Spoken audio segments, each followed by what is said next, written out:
It's the Prentice Allsup Heating and Air Coach's Corner, fueled by Donut Country and McDonald's on 101.9, 100.5, 1450, WGNSSports.com, and Big G TV. Good morning and welcome back to the Prentice Allsup Heating and Air Coach's Corner. This segment brought to you by Ideas Tees. They'll be happy to help you fulfill all of your imprinted apparel, embroidery, and advertising specialty needs. Find out more at ideastees.com. Floyd Walker is with us this morning. Eagles flying high on a Thursday night. Made it back from McEwen, 42-28. I would ask you how the scenery was to McEwen. Did you see much scenery? No, because of the time change. It's dark when you're traveling that way, so we didn't see much. But it's one of those deals we're kind of familiar with the Dixon area because when the playoffs start, we normally head west and we stop in Dixon. So that was a little bit of a familiar trip for us.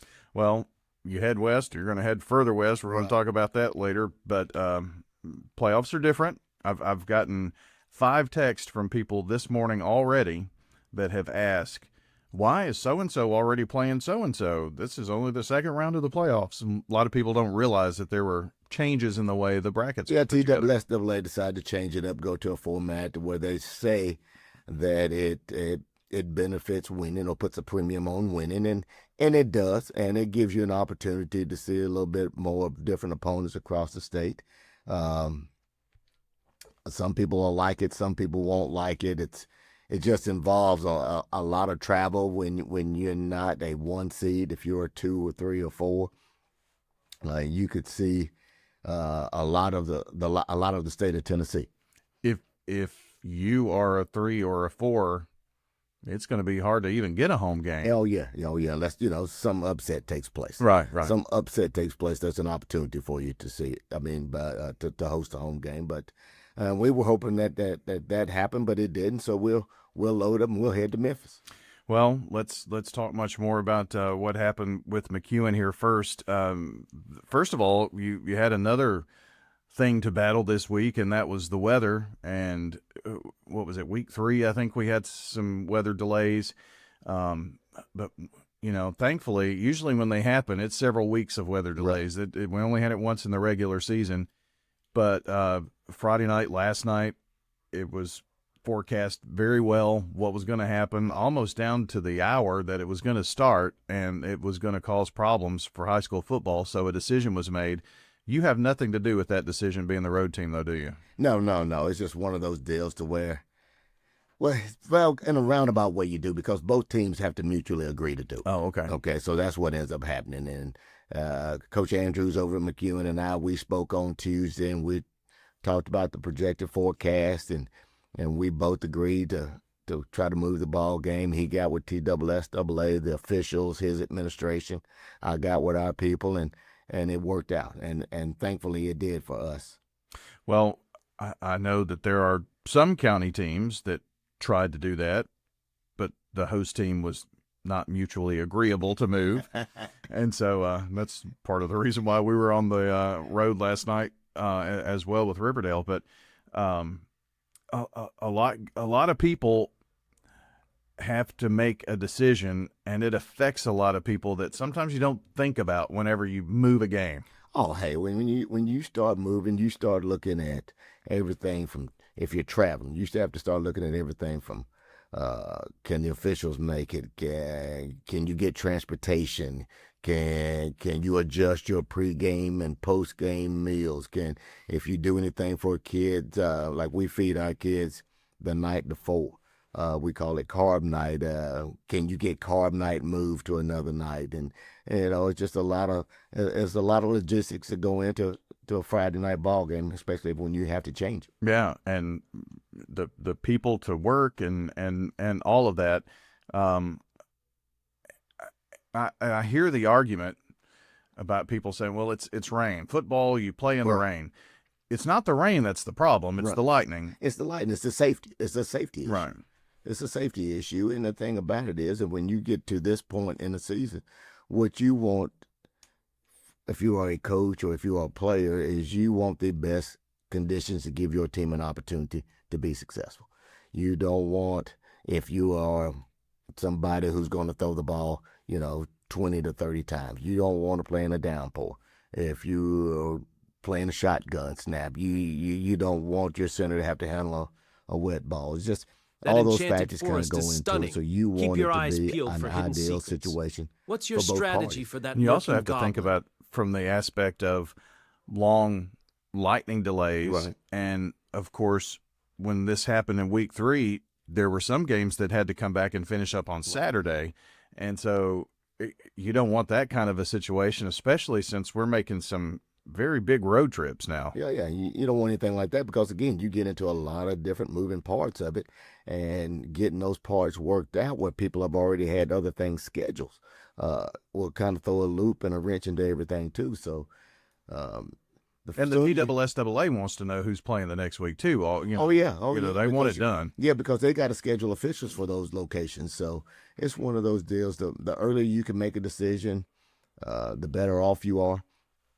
But when it comes to all these other type of stuff, I mean, you can't do anything about Mother Nature. But you can watch forecasts and you can try to get ahead of it.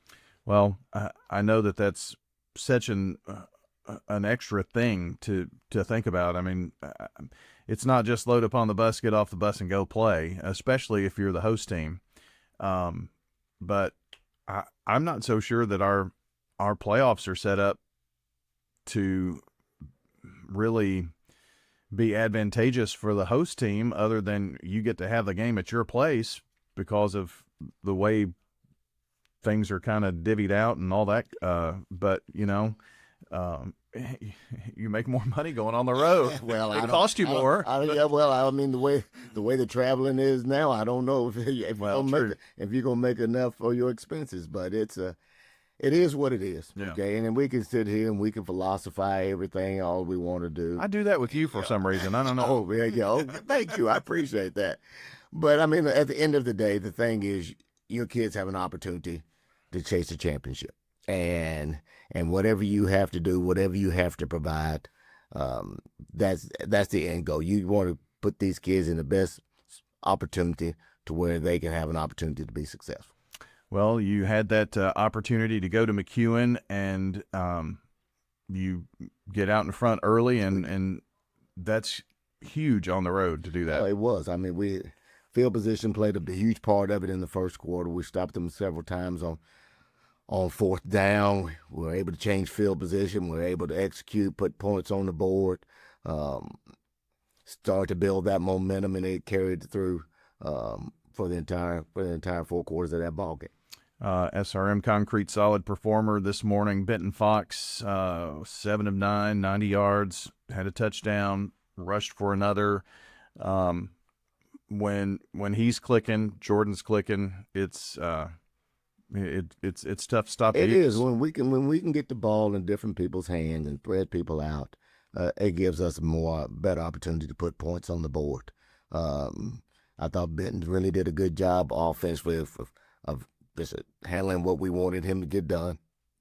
But, I mean, we go back and we look at the defensive side of it. His name's not on that sheet because we just went and really redid his stats again. Was a young man named Casey Moore who just been off the radar all season long, had to fill in for Aiden Vestal, who was homesick. And that kid ends up with 11 tackles, I think 6 tackles for loss, caused a fumble, had 2 sacks, just had a phenomenal night. And, I mean, he was just bouncing up and down the hallways yesterday. So when you see a kid have a night like that and is able to just really be proud of the work that he's put in and the patience that he's had. So you're really excited for him, and I think our whole ball club was. Well, I was going to mention him because I had not seen his name a lot, and sometimes you have to bide your time. I mean, all those things that you coach, next man up. Right. But this is truly a next man up situation. Oh, it was, and you watch Casey every day. He comes to practice. He comes to the weight room. He busts his rear end. He's got a smile on his face, and that's just proof that, hey, if you'll just always be prepared. If you always are prepared, when your opportunity comes, you take full advantage of it. And he did a phenomenal job of that. Defensively, what did you see from McEwen going in? What was kind of the game plan to stop them? Because they scored 28 points, but they didn't score a lot until maybe later in the You game. have to stop the run. They're big, they're physical. Coach Andrews does a phenomenal job of having his offensive linemen come off the ball. They know their scheme extremely well. The backs run behind their pads. They break tackles. They're not easy to get on the ground, and we knew it was going to be a challenge for us. Every time we go into a ball game, we're probably a little bit undersized from a line standpoint, but we just knew we just had to make sure we took care of our gaps. People rallied to the football. I was listening to a broadcast since there were a lot of games on Thursday, and I didn't have one.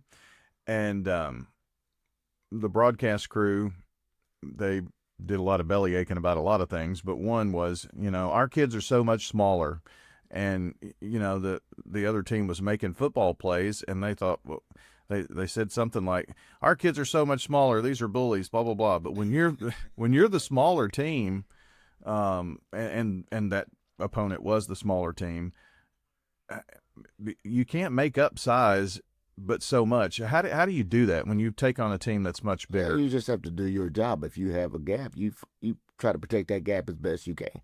And if you'll just try to do what you're supposed to do and you give effort, you got an opportunity. You can overcome the size differential. Yeah.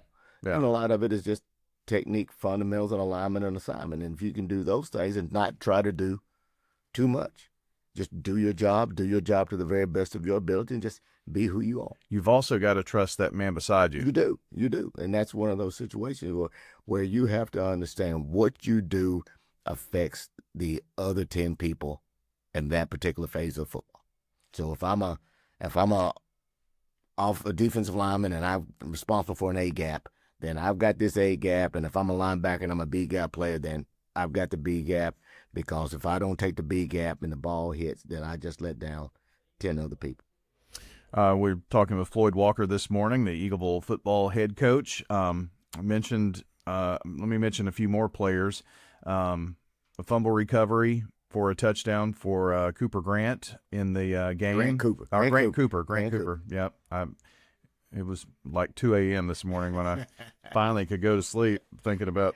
But anyway, Grant Cooper. Delay for you, right? Boy, I'm telling you. And TV, gosh. I could have wrung that guy's neck when he walked out there the last time. But anyway, so you had a great defensive game. Jonathan was Jonathan. He was. He's been solid and consistent for us all year. Him and Thomas Solomon both. Yeah. So we're extremely happy and fortunate that we have him on our ball club. And had some things like a fumble recovery. I think Jordan had a block kick. He blocked the extra point on the conversion like that. Yeah. So when you have things like that, I mean, you continue to build on that. Obviously, the win 42-28. You play on a Thursday. That's a short week. Then you have a longer week, but you had no idea who your opponent was going to be until last night. Until last night. About, I don't know, you try to track scores and find scores, and then you finally found it, and it was 30 to nothing at the half. So you kind of knew somewhere around the 8:30 who you were going to have and where you were going to end up going, and you start spreading the word on that, and then you start getting in the film late last night or early this morning, and you start trying to break that down and start trying to formulate a plan, and then you start thinking about travel logistics. I mean, buses, where are you going to eat at on the road? Are you going to do a walkthrough and all those things? And I'll spend some more time on that today. Yeah. So you've already done the laundry, maybe. Did you do that yesterday? Or well, we played on Thursday. We got that done. We got that done Thursday night and Friday. Okay, so yeah, that's done. So well, that helps you. That gives you a little leg up on getting some other things done. Right, You're going to watch a lot of film, I'm sure. The next opponent is Memphis Middle College, and that's weird to even say in your high school team playing Memphis Middle College. I've never heard of this team before, but they're pretty good. Yeah, I've never heard of them until playoffs rolled around. You start looking at the projected matchups and everything. So, but we'll do our deep dive into it, and we'll see how we stack up. We'll see what they do, how we need to attack them, and I'm sure our kids will be excited about playing. Well, for those of you who wonder where Memphis Middle College is, just think Memphis Middle It's in the middle of Memphis. At least the school is. We still don't know where they play necessarily. Right. Yeah, I got to work on that too. So, a lot of stuff got to go on between next Friday. A lot of times, especially in Memphis, they have kind of like city facilities or something where they go and play in these county schools and things like that. Not every school has, and most schools actually in that area don't have a football stadium on their campus, so they kind of play at different places. So I'm sure you'll get all that information out to everybody. Yeah, we will. We'll get it out to everybody, and as soon as we find out about it, and we'll get back to work on Monday on it. And I'm hoping a lot of folks will head out and support the Eagles. Well, they always do. So I mean, I'm not overly concerned about our community supporting these kids. They've always done a phenomenal job throughout the years. Whether we've been to McKenzie, Dresden, Decatur, Riverside, we've traveled to different places west, and we've always, and our community has always done a super job of representing Eagles. Well, I'm hoping that it's Dresden or Fayetteville that you get to play the next week after that. So either way it goes, we'll probably be on the road again. Looking like it. I would prefer Fayetteville because it's a little bit closer. And no one has ever thought anyone would say I prefer Fayetteville, but yeah. Yeah, true. Yeah, it's not a must-travel to destination. No, it's not on the top 10 list from Forbes or anything like that. But good talking to you this morning, Floyd. Congrats on the win. One final thing, Eagleville being one of the final 16, that's a huge accomplishment for anybody. Won a playoff game, on to the second round, and hope this thing keeps going. Well, we appreciate you, Brian. We appreciate everything y'all do for us and for high school athletics around Rutherford County. All right, that's Floyd Walker here on the Coach's Show, brought to you by State Farm agents Andy Womack, Dana Womack, Celeste Middleton, Alex Williams, Ron Reeves, and Emerson Williams. Like a good neighbor, State Farm is there.